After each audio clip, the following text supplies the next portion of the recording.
जय हिंद दोस्तों, मैं हूं नमन परसाई और आज हम पढ़ने वाले हैं भारत का भौगोलिक प्रदेश के अंतर्गत पूर्वी पठार और उसमें पढ़ने वाले हैं छोटा नागपुर का पठार। ठीक, टॉपिक काफी इंपॉर्टेंट है। इसको पढ़ने के लिए आपके सामने इंडिया का मैप होना अति आवश्यक है, तभी आपको टॉपिक समझ में आने वाला है।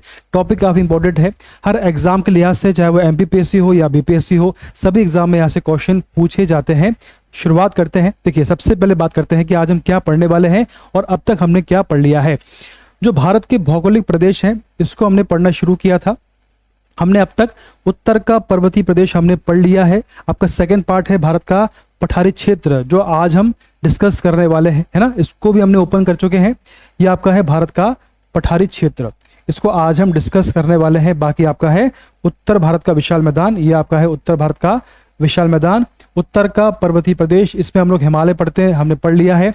आपका फोर्थ पार्ट है तटवर्ती मैदान और द्वीप समूह। इस प्रकार से 4 पार्ट में इसको बांटा गया है। ठीक, तो आज हम पढ़ने वाले हैं भारत का पठारी क्षेत्र। इसको भी 5 पार्ट में बांटा गया है। वो 5 पार्ट कौन से हैं, थोड़ा से रिवाइज कर लेते हैं। 5 पार्ट आपके सामने हैं। सबसे पहला है केंद्रीय उच्च भूमि, है ना, ये वाला पार्ट। सेकंड आपका है पूर्वी पठार, जिसको आज हम डिस्कस करने वाले हैं।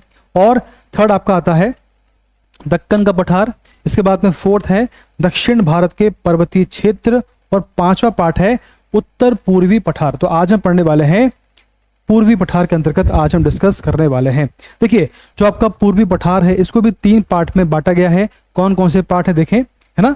ये आपका है पूर्वी पठार, इसके 3 पार्ट कौन से देखें। सबसे पहला है छोटा नागपुर का पठार, है ना, छोटा नागपुर का पठार।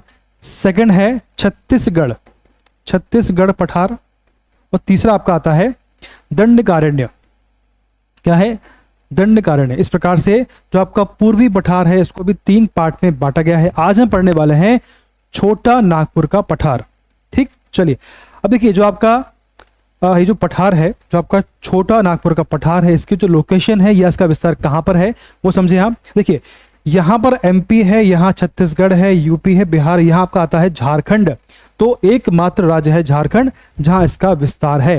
क्वेश्चन बनता है कि जो आपका छोटा नागपुर का पठार है, इसका विस्तार किस राज्य में है, तो अभी झारखंड राज्य में इसका विस्तार है। क्वेश्चन बनता है, तो इसमें आपको कंफ्यूज नहीं होना है, मात्र एक राज्य में इसका विस्तार देखा गया है। अब देखिए, इसके 3 पार्ट हैं, यानी छोटा नागपुर का जो पठार है, इसको 3 पार्ट में बांटा गया है। कौन कौन से पार्ट हैं, 3 पार्ट में इसको बांटा गया है। सबसे पहला आपका आता है रांची का पठार, है ना, रांची पठार। सेकंड है हजारीबाग पठार और तीसरा आपका आता है राजमहल। क्या है, राजमहल पहाड़ी। इस प्रकार से इसको 3 पार्ट में बांटा गया है। अब थोड़ा सा मैप में समझने का प्रयास करते हैं, मैप में इनकी जो लोकेशन ट्रेस करने का प्रयास करते हैं, है ना। जैसा कि मैंने आपसे कहा कि यहां पर एमपी वाला पार्ट है, यह आपका एमपी वाला पार्ट है, छत्तीसगढ़ है, यहां पर आपका यूपी है, यहाँ आपका बिहार है, नीचे आपका यहाँ पर वेस्ट बंगाल, इसके नीचे आपका उड़ीसा है, यहाँ आपका आता है झारखंड, है ना। ये पूरा आपका जो है झारखंड का पार्ट है, देख पा रहे हैं आप। तो यहाँ पर 3 पार्ट हैं। कौन कौन से हैं, सबसे पहला आपका आता है रांची का पठार, सेकंड है हजारीबाग प्लेटू, उसके बाद है राजमहल हिल्स। ठीक, उसके बाद देखें रांची प्लेटू और जो आपका हजारीबाग प्लेटू है, इसके मध्य से एक रिवर बहती है जिसका नाम है दामोदर रिवर।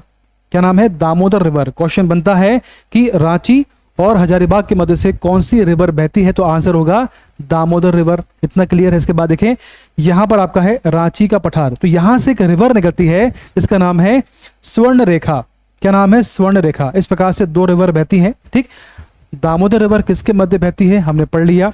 जो आपकी स्वर्ण रेखा है कहां से निकलती है, इसको हमने समझ लिया है। आगे बात करते हैं। देखें, आगे आपका है दामोदर रिवर, है ना, इसके बारे में पढ़ते हैं। जो आपकी दामोदर रिवर है, तो यहां से सर्वाधिक मात्रा में कोयला निकलता है। क्या निकलता है, कोयला।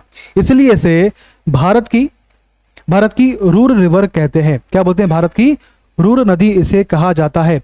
बेसिकली इसको कंपेयर किया जाता है जर्मनी की रूर रिवर से, जहां से सर्वाधिक मात्रा में कोयला होता है, इसलिए इसे भारत की रूर रिवर कहते हैं। और जो आपका झारखंड है, इसे भारत का रूर प्रदेश कहा जाता है। जो आपकी दामोदर रिवर है, इसकी जो लोकेशन है हमने पढ़ लिया है, दोबारा पढ़ लेते हैं। यहाँ आपका हजारीबाग प्लेटू है, यहाँ आपका रांची प्लेटू है, यहाँ से निकलती है दामोदर रिवर। जो आपकी अगली रिवर है, इसका नाम है स्वर्ण रेखा या इसे सुवर्ण रेखा भी कहते हैं। क्या बोलते हैं, सुवर्ण रेखा, इस प्रकार से इसका नाम है। यहां पर है आपका रांची प्लेटू, तो यहां से इसका उद्गम होता है ना, यहां से निकलती है और बंगाल की खाड़ी में अपना जल गिराती है।